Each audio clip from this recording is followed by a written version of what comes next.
let's say this whole width is some d.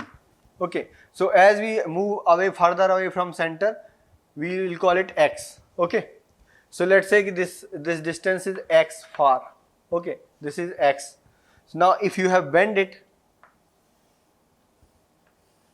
okay, and we are assuming that they meet somewhere here, and this is your angle theta, and we are assuming that a dash b dash, the distance from this center to a dash b dash is r, and distance from a dash b dash to c dash d dash is x. Okay, so in this case we can just put the value c dash d dash will be equal to r plus x into theta, and a dash b dash will be equal to r into theta divided by r into theta. So this just comes out to be the strain equals to x by, you can take the theta out, common element, then r minus r goes away, x by r. So in this case, strain we can define very clearly, strain should be equal to x by r. Okay, where x is the distance from the center, x is the distance of the edge from the center, and r is the radius of this bending curve. Okay, so remember this thing, we will use this.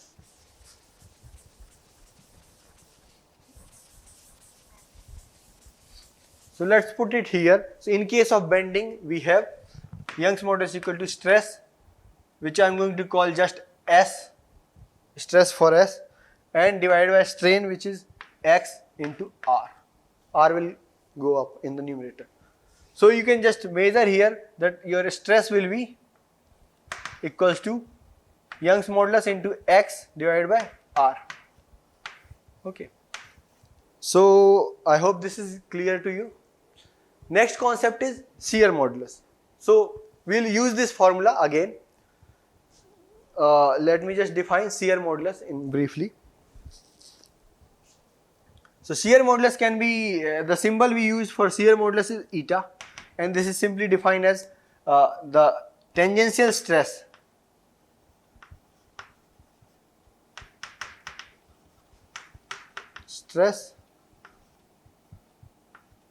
divided by theta. Okay. So again the same concept is there. What we are going to do is, if you apply a tangential force, so in this case we are going to twist the wire. So this is your cylindrical wire, and we are going to fix its one end, and we are going to twist it. So it will change the angle theta from here to here. Let's say it gets twisted like this. So this will be your theta. So this is your tangential. So what we are doing is we are applying tangential force across the surface of the wire, and it's getting twisted. So the angle will be the change here. So we can measure the shear modulus as tangential stress divided by theta. Okay, and we can further define this theta in form of the geometric length and stuff. So which I'm not going to do here. So this is your tangent, and the third concept is Poisson's ratio. Poisson's ratio is given by sigma, and this is basically, let me just draw what it is. So let's say you have this object. Okay, let's say we have this object, and you have noticed it, must have noticed it somewhere, like if you compress it, let's say if we compress this object from both sides, it will get compressed, but on the other sides it gets stretched. So it doesn't shrink like this, it shrinks like this, because the number of atoms in the material are constant. So if you are going to press this object from these sides, it is going to expand in other sides, right? So because of the number of atoms, they are going to displace somewhere.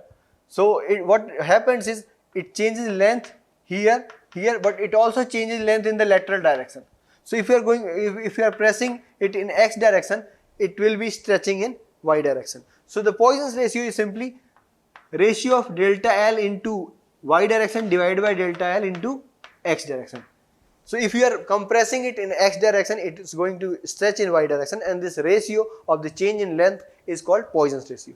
Of course, it's also going to stretch in z direction. So you can compare it which will be equal to delta L Z divided by delta L X. Okay, so these the three modulus or constants are constant for any material. So you pick a material, you can define its property by measuring its Young's modulus, shear modulus, and Poisson's ratio. Okay, so that's what we are going to do. We are going to measure the Poisson's ratio, Young's modulus, and shear modulus of this wire here. One more important thing is these three quantities are related to each other. So because they are properties of material, they can be related to each other, and the relation between these three quantities is Young's modulus is equal to twice of shear modulus into 1 minus Poisson's ratio. So this is important relation which we are going to use. Okay. So up until now we have discussed these concepts individually, and now I am going to relate these concepts. So to derive the formula which we are going to need for this experiment. Okay, so we need Young's modulus. So I am going to derive this for Young's modulus, and you'll see that for shear modulus it's just similar to that. So here we have a angular oscillation like this. Okay. And for this angle, so where is the torque coming from? For like I derived this omega, for any angular oscillation we need torque, right? So where is this torque coming from? Okay, so oscillation is happening because the wire is attached between these two rods, right? So somehow the torque must be coming from this wire. Okay, so what exactly is happening is when this wire is bending, so you know that if you bend an object, it resists its bending, right? You take a metal rod and you try to bend it, it's hard to bend because the metal is rigid. So we define a quantity called bending moment, which is basically bending moment is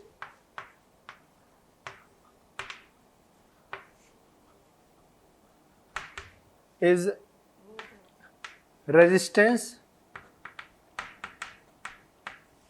in bending. So if you try to bend any object, it's going to resist its bending, and that can be quantified as bending moment, or we call it M equals to F into R. So it's a dot product, it's a scalar quantity. But if you match the units, it's equal to torque. So that's how the torque is coming from. That's where the torque is coming from this bending moment.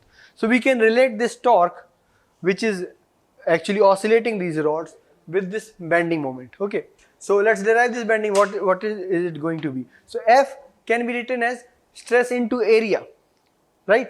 So F, we are going to write it F as stress into dA, force into, because stress is equal to force upon area, so we can write force equals to stress into dA, and R. So we can basically write this, and I'm going to relate this S with Young's modulus. Okay, so stress will be equal to Young's modulus into strain. So here we can write it as strain into Young's modulus Y into R dA. And now if you remember, I measured the strain for this bending is equal to strain equals to it was X upon R. Okay, so this quantity X and this R, small r, are actually same thing. These both R or X are exactly the distance from the center. Okay, so if this is our cylinder, this is a cross section, so the radius and the distance from center is same thing. So I'm going to replace this X with R. Okay, so now if we put the value of strain here, we simply get R square divided by capital R. So this is your bending moment. Okay, and now if you remember, I had defined that geometric moment of inertia is nothing but integral R square dA. Okay, so this can be replaced as, if you integrate it, this can be replaced as, so I'm going to write it simply as yig divided by r. Okay, where r is the radius of this bending. This is your r. This is your r. Okay. So this is your moment, and this is will be equal to the torque. So I'm going to equate this moment with the torque. Okay. So let's equate this. We don't need these now. And I'm going to write this relation again, so I'm going to rub it off for now.